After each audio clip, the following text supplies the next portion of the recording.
Sementara itu pemirsa, Ketua Dharma Wanita Persatuan DWP Aceh Melani Subarni mengukuhkan pergantian antar waktu PAW Ketua dan pengurus DWP Kabupaten Aceh Jaya masa bakti 2019-2024 di Aula Sekretariat Daerah Kabupaten Aceh Jaya.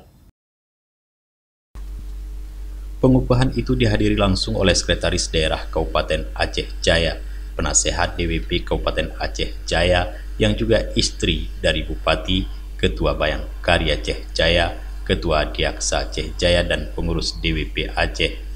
Melani menyampaikan, Dharma Wanita Persatuan adalah organisasi perhimpunan istri ASN yang senantiasa mengedepankan profesionalitas dan dibentuk untuk memperkuat peran perempuan dalam membangun keluarga dan anggotanya untuk mendukung tercapainya tujuan nasional berdasarkan Pancasila dan Undang-Undang 45.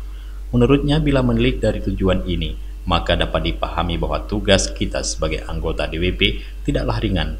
Namun demikian, sebagaimana kata pepatah, berat sama dipikul, ringan sama dicinjing, maka tidak ada pekerjaan yang berat jika mau melakukannya secara bersama-sama.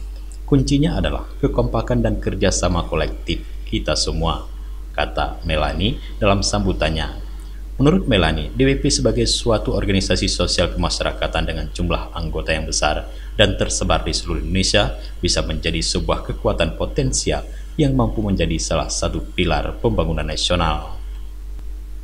Dari Aceh Jaya, Tim Liputan Aceh TV melaporkan.